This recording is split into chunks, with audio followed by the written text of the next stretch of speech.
Sarah's 26 years old with dreadlocks. She just woke up from a nap, and her crazy roommate is screaming and yelling at their friend on the phone. Sarah's head is pounding from all night drinks that they had last night from the party. So she's well hungover. Her room's a mess. Her roommate's room a mess. The whole house is a mess. Sarah has no idea what's going on. She's trying to collect her thoughts and try to figure out what happened the night before.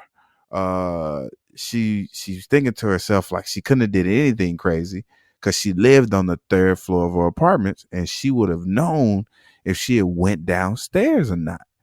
But she wasn't sure what happened last night. So she got up from her nap. She put her clothes on because she was running late for work.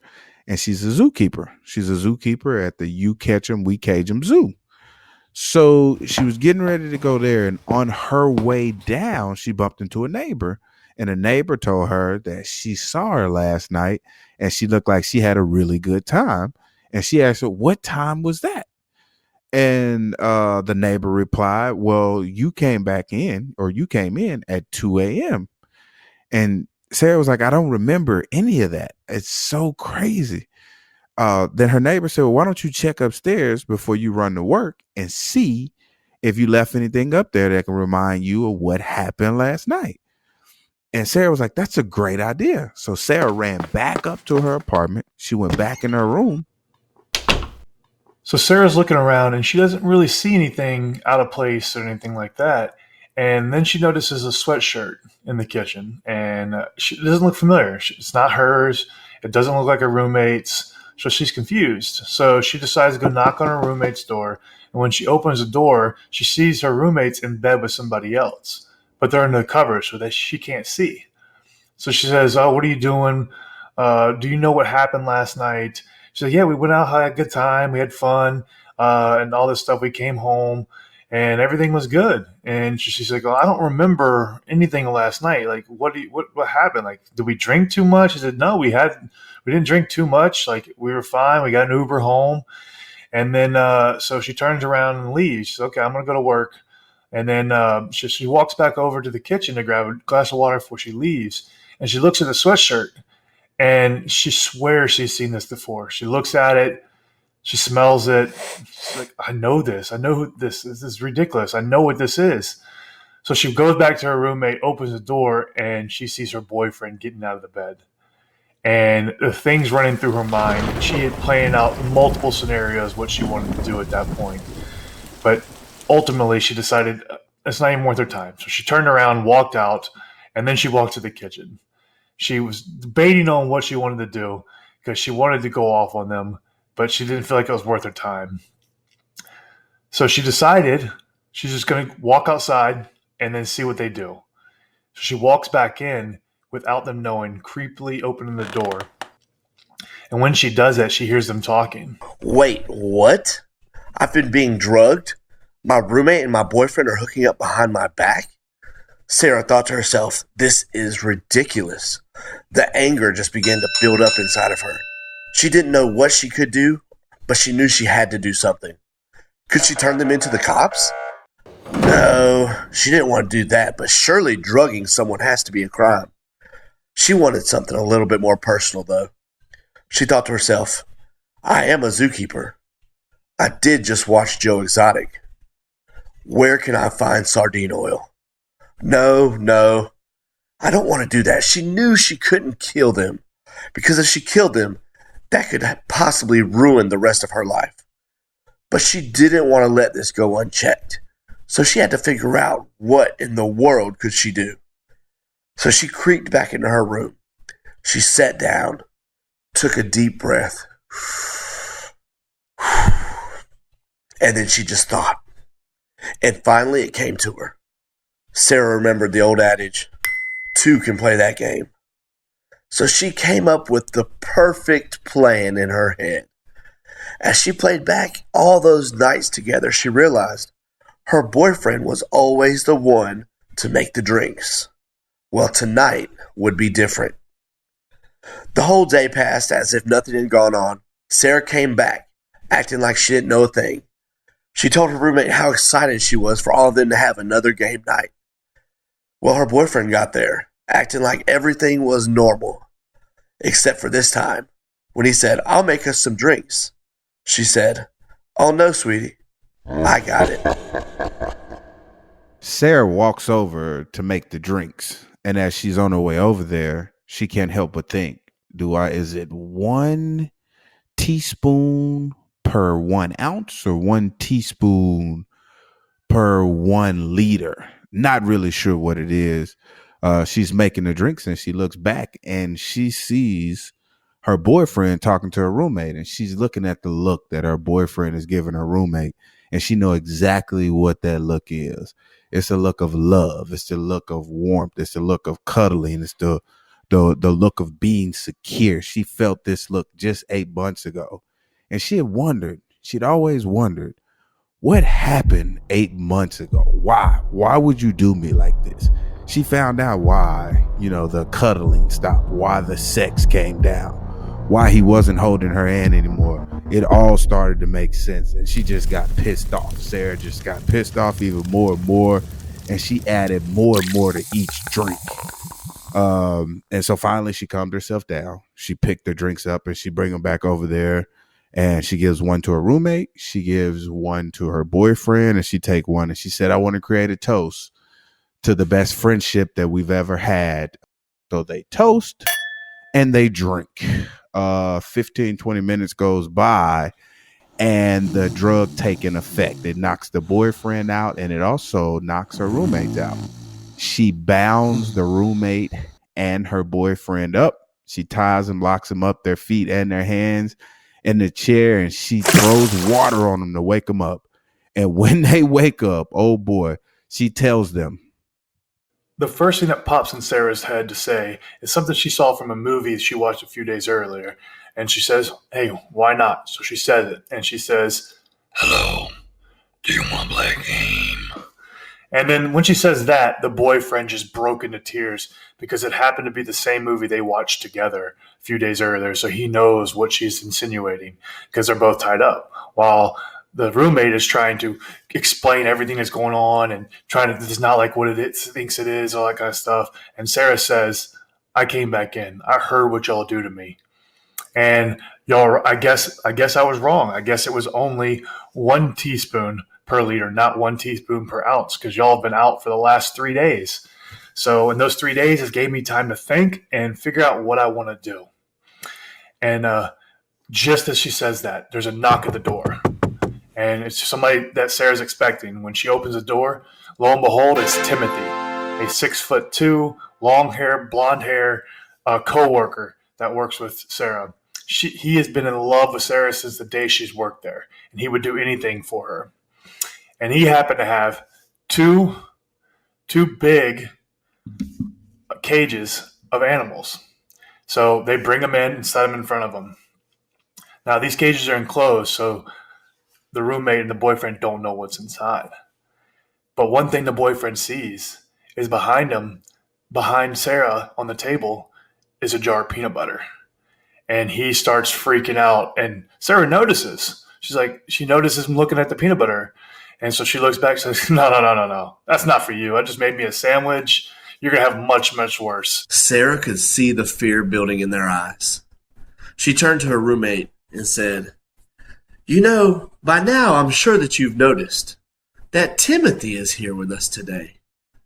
You might recognize Timothy as your ex-boyfriend. Yeah, the same ex-boyfriend you cried to me about for 7 months because you were so heartbroken when he dumped your ass." She then turned to her boyfriend and said, "Oh, sweetheart, you probably recognize him too, as the same guy you've been Facebook and Instagram stalking ever since you found out he was working at the zoo with me. Yeah, this is the same Timothy you combed my DMs for, trying to find a message because you were so afraid I was going to be cheating on you." As soon as I told Timothy about this situation, he was more than happy to help. So, as both of you know, Timothy works in the reptile division of our zoo. So you know what Timothy did for us? She turned over to Timothy, smiled, and winked. He brought 3 snakes for us today. 1 snake for each of you. And then another snake to give me while we wait. She looked at both of them menacingly and said, "But what am I waiting for?" "Well, you see those 2 boxes over there? One of you is going in each of those boxes. But no, not both of you have to suffer. One of you is getting in the box with an everyday garden snake. The other one of you is getting in the box with the North African East Asian Burmese python rattlesnake, the world's deadliest snake. But I'm not going to pick. Since you two are in such love, I'll let you decide. Hey, Timothy, the bedroom's that way. I'll be right there." As Timothy walked back to the room, he can't help but think how sexy it was as Sarah took full control in the living room and sent him to her room to wait on her. So as Timothy enters Sarah's room, he can't help but admire the beautiful pictures of her on the wall and the sweet decor in her room. He sits on her bed and can't help but think back just 4 days ago when he bumped into Sarah in the veterinary clinic stealing sedatives, and Timothy asking her, "What do you need these sedatives for?" And her saying that she was needing it to put down a large dog or a couple of large dogs. And then finally telling me the truth about her plan to drug her roommate, which is Timothy's ex, and her boyfriend, drug them and then go into the reptile department, grab a couple snakes, one venomous and non-venomous, and put them in the box. And then once they're in that box, force them to tell her the truth about why they was drugging her. And if they didn't, letting the snake bite, and at the very least scaring them, and then, delivering the anti-venom to save their lives. Because, let's be honest, Timothy never thought that Sarah was a killer. So Timothy was like, "Hey, how can I help?" And Sarah was like, "I only told you because I know that you love me and I love you. And, your ex screwed you. My boyfriend screwed me. This would be a great way to get it back. Timothy wanted in." So she brought Timothy in. Timothy said, "I'll handle the snakes." As Timothy's thinking about this, he come back and he raises up the vial of antivirus and he's looking at it. And while he's looking at it, he hears Sarah scream, "Timothy!"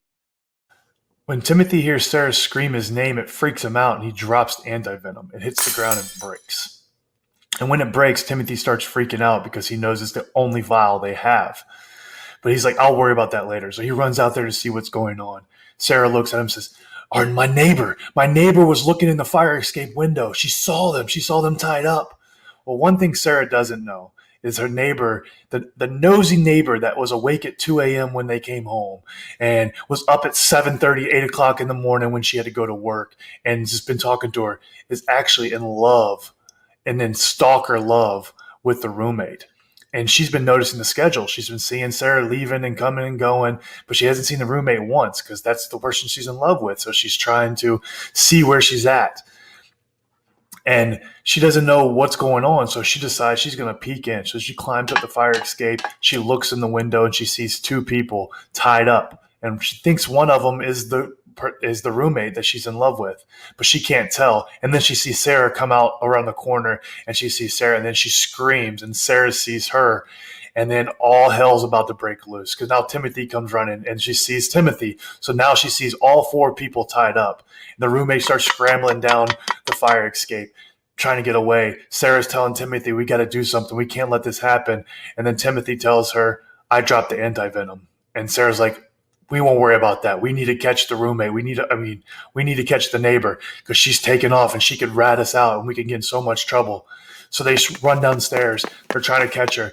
And they're running it. She runs into her house, and then Timothy knocks on the door, and he knocks again, no answer. Why? This is all a distraction because Sarah's climbing through the back window, and when she walks into the thing, the neighbor has the phone in her hand. So she tried to edge closer, one step at a time. As Sarah got closer, she could hear, "Metro City Police, how may I help you?" The neighbor said, "Yes, hello. My name is..." Bueno. Sarah had run into an end table. The neighbor turned. She saw Sarah. Her eyes grew to the size of apples. Just as the neighbor was about to let out a shriek, da-dum, the neighbor's body fell to the ground. Timothy stood over her with a frying pan in his hand. Sarah started freaking out. They could hear the phone on the ground. Yes, hello, ma'am? Hello? Sarah didn't know what to do, so she just picked up the phone. Yes, hello. I'm sorry. I was calling to report that my dog was missing, but he just came bursting through the door and knocked me over and knocked the phone out of my hand. I'm so happy he's back. Thank you for your time. And hung up the phone. What was she doing? Sarah knew she was in over her head. Not only did she have her roommate and her boyfriend over in her apartment, tied up, but now she had a neighbor knocked out on the floor. She tried to get her mind together and gather her thoughts. She said, you know what, Timothy? We can leave her here. We need to go handle what's happening in our apartment because then she doesn't have anything on us. As they're walking back, Sarah's replaying everything in her mind because it had all happened so fast. Then she looked at Timothy and said, wait a second. Did you say you dropped the anti-venom? Timothy said, yeah, but you said not to worry about it because the snakes are still in the cage, right? Sarah looked at him with her eyes large and beaming and said, Damn it, Timothy. You go clean up at the neighbor's house. I'll go clean up at the apartment. And I'll work on the exit strategy. You just go. So Timothy goes back to the neighbor's house. And on his way to the neighbor's house, he can't help but to think, did we just kill somebody? Like, did our plan just go bad? Am I going to jail for life? Am I accessory? Damn it, I dropped the anti-venom. Oh, gosh. No. Am I supposed to kill this neighbor? So as Timothy goes into the neighbor's house, he grabs a knife off the kitchen counter and walks into the room with her. And the neighbor comes to him and was like, whoa. You don't have to do this. You don't have to do this. And Timothy goes, well, I have to. I have to. You know, I really apologize. Things have gotten out of control. And I think this is what I'm supposed to do. And the neighbor says, no, you don't have to do this. I think I can help. I know I can help, in fact. I was trying to help Sarah, but it didn't work. And Timothy goes, what do you mean you was trying to help Sarah? How was you trying to help Sarah? How was you trying to help me? You could have helped by not looking into the apartment. And she goes, I only looked into the apartment because the schedule changed and they wasn't leaving and coming like they normally do. And he was like, what are you talking about? And the neighbor goes on and says, well, they would buy their drugs from me. And then when they buy their drugs from me, they would go up and they would administer them to Sarah. And, you know, the roommate and the boyfriend would always sleep together and, you know, hang out together and spend time together. And I always wondered, you know, why Sarah never said anything. But I know why now. And Timothy goes, well, what kind of drugs was you giving him? And she was like, well, I was giving him stuff from diarrhea to memory loss drugs. And Timothy goes, memory loss drugs? You have some of those? And the neighbor says, yeah, I have all type of drugs. And Timothy goes, well, where are they? They're in my safe, but I only have 2 vials left of the memory loss drug. Timothy starts to freak out. He's like, well, grab those, and we're going to head back over to Sarah's apartment. She'll know what to do. Well, in the meantime, Sarah's heading back in her apartment. As she gets to the door, she hears the boyfriend screaming. So she opens the door, and the first thing she notices is the cages are open. Both cages are open. And her biggest fear starts coming because she knows the North African, East Asian Burmese python rattlesnake is one of the most dangerous snakes in the world, and it could be anywhere. And the boyfriend's screaming. He's like, she's dead. And he says the roommate's already been attacked by the snake. I don't know where it's at. Well, just as he finishes saying that, Sarah hears a rattle. And as soon as she looks to the corner of her eye, she sees the snake. It lunges at her. She jumps, rolls out of the way, just nearly misses getting bit. She gets behind the boyfriend, uses him as a shield. The boyfriend's freaking out. He's like, no, don't use it. Untie me. Help me. And as she's trying to help him, the snake's starting to move towards them, slowly slithering and keeping an eye on him. And then there's a knock at the door. And she yells, Timothy, the snake's out. Timothy busts through the door with the neighbor. And the first thing they do, the snake turns towards them, gets ready to strike. Soon as he curls, Timothy grabs the neighbor, sets him in front of her. It lunges and it latches onto her arm. The neighbor's freaking out, and then within 2 seconds, she drops. So now we have 2 dead bodies, Sarah says. We have 2 people that are dead from the snake. I was trying to untie the boyfriend because I didn't know what to do. What are we going to do? What are we going to do? Where are we going to go from here? Timothy says, I have an idea. Here's what we can do. We have 2 vials of memory loss drug. Here's the plan. Pop! Timothy punched Sarah's boyfriend right in the face, knocking him out cold. What the hell did you do that for? Sarah said. Because this is how the plan's going to go, Timothy repeated. It was as if Timothy had some sort of control over the snake because when he whistled, the snake slithered over to Sarah's boyfriend and bit him right in the arm. You could tell the venom was coursing through his veins, and after moments, he was dead. About that time, Sarah noticed her roommate was beginning to stand up. What the hell? I thought she was dead, she thought. About that time, she noticed her face had a smirk on it. So Sarah's roommate began to say, You didn't really think Timothy would be on your side, did you? You're the one that stands between him and a bonus every single month for winning Employee of the Month. Not to mention, as soon as you told him about your little plan, he called me to warn me. He admitted that he was still in love with me and he wanted to get back together, that he couldn't let you harm me. So I told him to follow my instructions exactly, and we could get rid of you, and me and him could get back together. I told him to go ahead and let your boss know. Sarah's been asking lots of really strange questions about sedatives and about our snakes. I don't know what it's about, but it's just been strange. All to set seeds for what's happening right now. Yeah, you caught me and your boyfriend cheating. And when you did, you came with us with a snake to our apartment to extract revenge. Unfortunately, our neighbor walked in and caught you, so she got bitten too. Your boyfriend was the first one to go. But then right as you were about to try to get the snake to bite me, it turned on you. Right then, Timothy whistled and the snake bit Sarah's ankle. The world started spinning, and all she could hear was her roommate saying, You tried to play, Sarah, but you lost. Game over.